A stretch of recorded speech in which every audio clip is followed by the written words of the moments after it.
What is up, guys? This is Will from the Gamers Up North, bringing you a Team Defender on Outpost in Call of Duty Modern Warfare 3.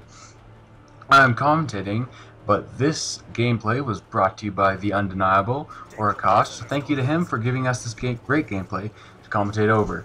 So, first things first, Merry Christmas, everyone. I'm recording this at 8:33 p.m.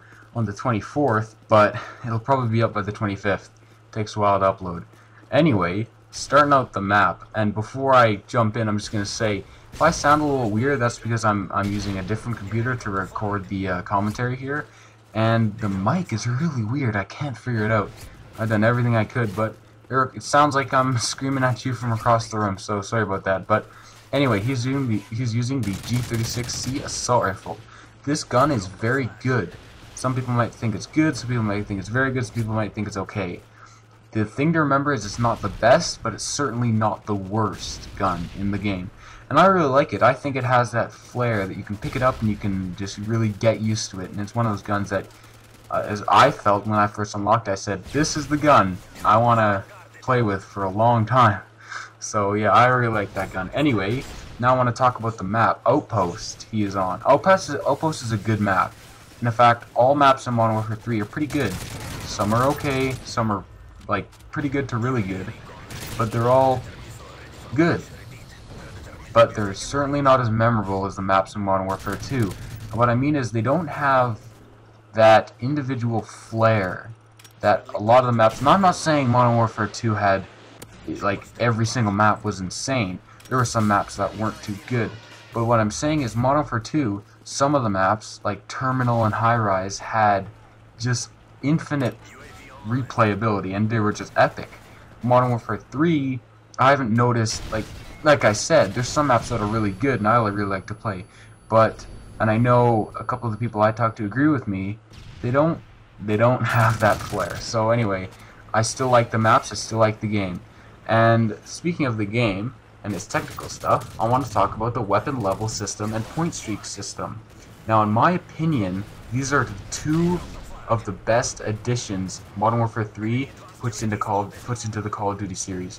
Weapon level system is really good, and it allows for deeper exploration into weapons and how they work, and also gives a better experience with those guns. What I mean is, it gives you a reason to use a gun and stick with it, and also that's because the proficiencies you unlock are really useful. So you can pick up a gun and you can like its power, but you may not like its accuracy. You can work with it until you can improve its accuracy. Modern Warfare 3 expands on the side of options, because options are fun. Personalization is fun.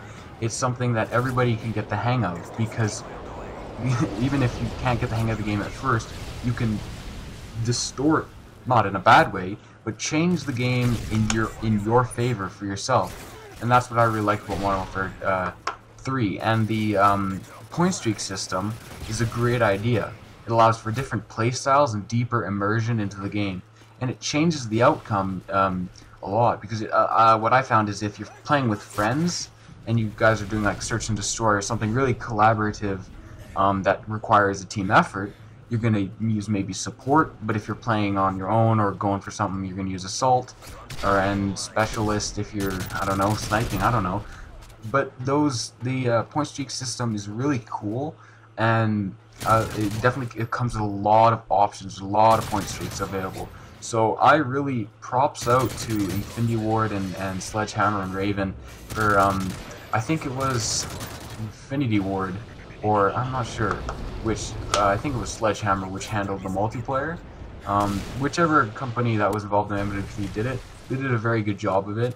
It's back and it's probably better than ever. But the thing is, with games that have sequels and threequels, eventually that game just loses its originality. One analogy I found was Epic Mealtime. Tons of my friends say Epic Mealtime's gay, and I say, well, think back like 10 episodes. Was it gay? They say no. And that's the thing. When a game or a video like Epic Mealtime comes out, they use these jokes and they're really funny. But eventually, even if they put the same jokes even if they put the same stuff into another game or video, it might not be as funny because you got used to it. And that's why, in some cases, Modern Warfare 3 isn't as epic and just like crazy as Modern Warfare 2, because it's something we're familiar with, and therefore that dies down the overall like, I guess, excitement of it. You can still, it's very enjoyable, but I don't think I'm exactly as like pumped. I was not as pumped for it as it was Modern Warfare 2. So those are just a couple of my opinions. Anyway, now I want to talk about the channel for a little bit. Thanks for viewing this. Just overall, thank you for viewing this. And if you subscribe, thank you for subscribing. If you like this video, thank you for liking. Just thank you for anything, because we were skeptical about doing this, to say the least. We didn't know what was going to happen. We didn't know if we were going to get any views, if we were going to get any subscribers, if it just go over like I don't know, uranium balloon, and it would just fall down, and we'd have to close the channel. But we're pretty happy with the outcomes we've gotten so far. We're going to keep going and keep delivering as much quality stuff as we can. So yeah, just thanks for viewing. Go ahead and like and subscribe, and that'll make our days. Anyway, there you go. The game is over. He wins it. Well, they win it. Victory score limits reached. So, game winning kill by this guy. With some weird site. I don't even know. That's Hybrid, right? I have no clue. I've never seen that. Anyway, that's 33-5, Team Defender. On the map Outpost. So once again, I am Will from The Gamers Up North. This gameplay is brought to you by The Undeniable, so thank you to him. And thanks for watching. Go ahead and like, that'll make my day. Subscribe, and you'll give me a Christmas present. So thanks for watching, and from all of us here at The Gamers Up North, have a happy holidays.